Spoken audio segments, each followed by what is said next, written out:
रब्बे जलील की खबरों।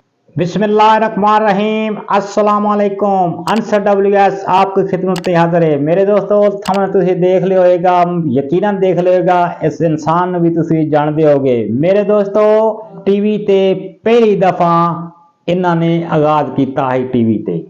तारिक साहब माशाल्लाह पहला चेहरा होना जो कि पाकिस्तान हाँ लम्हात तो जिन्हां दा नाम है तारिक अजीज शो।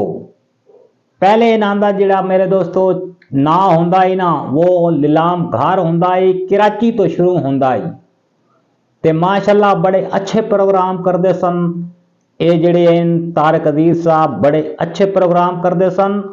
ते उस तो बाद मेरे दोस्तों इन्हां दा मैं इस वास्ते वीडियो बना रहा कि जिहड़ी नवी नस्ल होवे ना उन्होंने पता होना चाहिए मेरे दोस्तों, ठीक है, कि पहले इन्हां दा नाम है कराची तो चलदे आने, इन्हां दा नाम है नीलाम घर, ठीक है।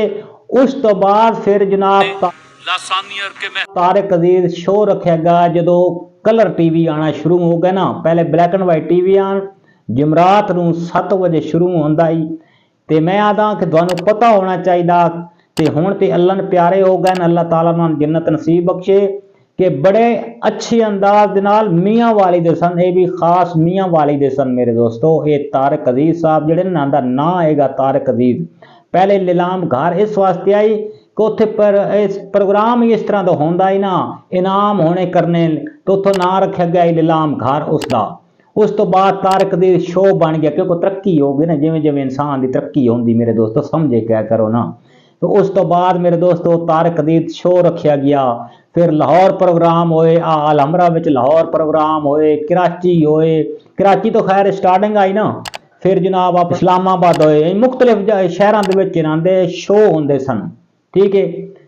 तो बस वेख लो दुनिया ते मेरे दोस्तों हर इंसान जिंदा जिहड़ा होंदा ना काम करदा हैगा। जदों दुनिया छोड़ जाता है ना फिर बहुत घट बंदे उन्होंने याद करते हैं, अपने जाती भी नहीं याद करते है। तू मैं की याद करना है मेरे दोस्तों, अपने जाती भी नहीं याद करते है। तो मैं आख्या क्यों ना अज इंजे वीडियो देख रहा एक ए वाली वीडियो तुसीं देख रहे हो कि यह वीडियो देख रहा, तो मैं आख्या चलो अज जिहड़ा तां एक छोटी जी वीडियो इन्हां दे उत्ते बना दईए ताकि लोगों को नवी नस्ल नूं पता लग वंजे या जिहड़े मेरे सबसक्राइबर हैं उन्हां नूं पता लग जाए।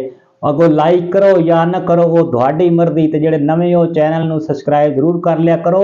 ये हौसला अफजाई होंदी मेरे दोस्तों, तुहाडा प्यार मुहब्बतां होंदियां गियां, और कुछ नहीं। असी अगर तारिक अजीज नहीं ना रहा तो राणा असां भी कोई नहीं, असां भी एक दिन इस दुनिया तो छोड़ के टुर जाना।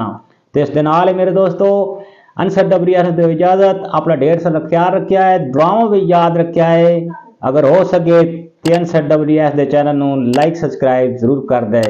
अल्लाह सोने दे हवाले।